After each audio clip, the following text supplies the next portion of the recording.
Hello, my name is Scott Hamilton, and today I want to talk about a topic that's really near and dear to my life right now, and that's about raising children. My persuasive speech is going to be about the fact that we really need to raise better children, better educated children, respectful children, motivated children, positive children, okay?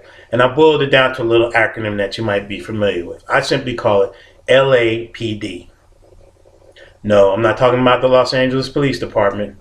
I'm talking about language, activities, participation, and discipline. Those are four elements that are really going to be key into your children or grandchildren's lives. And if you don't have children, maybe your brothers and sisters or somebody you know has children. Talk to them about it. Talk to them about these four things, because these four things are very key and they're near and dear to my heart, because these are some of the things that my wife and I tried to stress: the language, the activity, the participation, and discipline. First thing I want to talk about is language. Language is key. Language is key because if you think about it, your children become adults. So you don't want to associate childlike words to things that they're going to learn in the future. For example, what is this? This is a banana. I've heard other parents call it a baba or a nana or something like that. No, it's a banana. That's what it's going to be when they're adults. That's what it is right now when they're children. So call it that. What is this? This is a bottle of water. It's not a baba or wawa or anything like that. It's a bottle of water. So talk to your kids as if they're adults. And I'll give you an example. Baby talk uses sounds and nonsense words. Parent ease uses actual words in short and simple sentences. My daughter, Sydney, she's my second born daughter, okay? Before she could walk, she could have a conversation with me.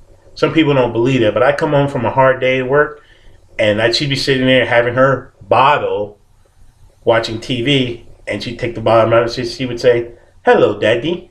How was your day?" And I could sit there and tell her, well, my day was good, my day was bad. And people were amazed that she couldn't walk, but she could talk and carry on a conversation. My other son, Sean, we have video of him Christmas morning opening up gifts.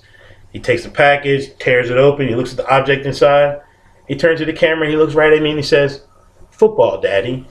He didn't say foo-foo or anything like that. He said what it was and who he was talking to. And this while he was wearing a diaper and stumbling around opening up all kinds of presents. So in other words, language is important. Keep it in mind, because that's how you're going to raise productive children. The acronym was LAPD. The A stands for activities. You got to get your kids involved in activities. I'm talking about activities like Girl Scouts, dance club, flag football, trial by peers, debate team, drill team, band. Those are all activities that my kids actively participate in all throughout their lives. It gets them involved with something, helps them socialize, helps them learn about different types of people that they're going to deal with. Girl Scouts, for example. Girl Scouts is one of the best things. I've heard about it when I was growing up and I saw other people participating in it, but I didn't realize just how positive it would be for my girls. The Girl Scout mission of building girls of courage, confidence, and character that makes the world a better place. Simple, straightforward, but it meant so much to them to go to their Girl Scout, to do their activities, to sell the cookies, which I know you've probably bought them also. Everybody buys Girl Scout cookies, but there's so many lifelong lessons that can be taught with that. So the A stands for activities. Get your kids active and get your kids involved. And it's not difficult, and you'll notice the payoff, because they will have so much fun doing it. And that's the kind of things that they remember when they grow up. The P is for participate. Now this is probably the second one that means the most to me. You gotta participate in every single thing that your kid does. You can't sign your kid up for a flag football league and drop them off at 5:30 practice and pick them up at 6:31. You simply can't do that. Be on the sidelines, cheer, say good catch, little Johnny, or way to go. Those are the kind of things that those are lifelong memories. That's positive reinforcement that the kids absolutely love to hear. Take them to all their practices. Take them to their meetings. Go to their competitions. Attend their games. And when you're at their games, don't pull out your little lawn chair and open up your tablet and continue reading the book you're reading at home. Stand up, cheer, clap, wear team colors, do all kinds of things that let them know that you're an active participant in what they want to do. Coach, volunteer, mentor. When my boys were growing up, they played flag football for 2 years. Guess what? I also have 3 daughters. What do you think after the 3rd year? I coached my daughters, and my daughters wanted to play. So that's how you get involved. That's how you participate in the things that they're doing.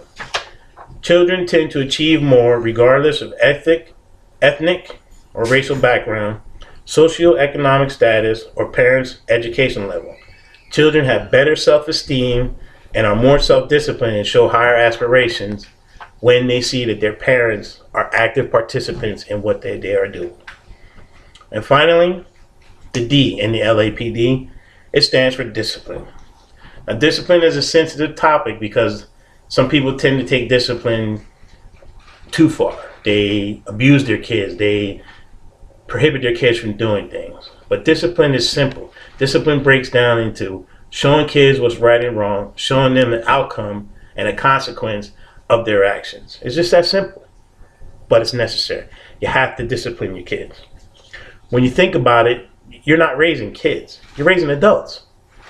You're raising people that'll contribute to society, hopefully become a part of society, and hopefully become active, positive parts of society. So when they're sitting there and they're in their diapers and they're drooling with milk going down their face or anything like that, that's the child. But you still have to treat them as adults because you are raising adults. They're going to be adults a lot longer than their children. They're children for 18 years, but they'll be adults for the rest of their life. So that's the way you have to approach it. You have to approach it as if you're disciplining someone early so that they don't become a problem later. Okay? Every action has a result. Every result has a consequence.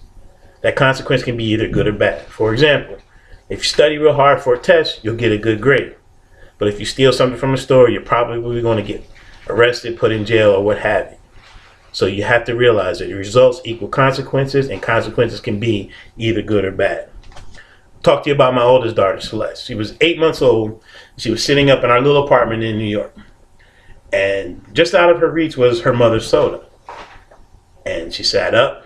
She kind of looked at me. She kind of looked at the soda. And she reached out to touch the soda. And I said, that's not for you. You're not supposed to have that. And she leaned back. And she leaned forward again to try to grab it. And I said, you're not supposed to have that.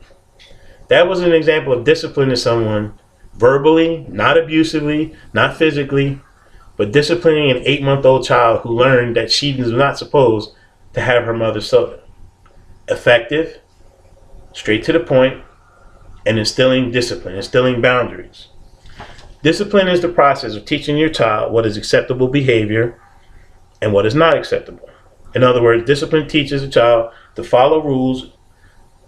Effective discipline uses many different tools like positive reinforcement, modeling, and a loving and supportive family. So discipline is not always a bad thing. It's positive reinforcing something that they've done well. Sometimes punishment is an effective tool, but that doesn't mean good discipline is about punishments. And that's key. You just can't punish your way into a productive child. You have to use discipline, be it good, be it bad, but be involved and make sure that your child knows the difference between right and wrong. Now, by no means am I an expert on raising children, or my wife. We're not experts in raising children. But I will say this.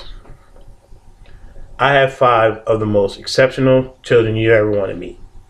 This is a picture from about 15, 16 years ago.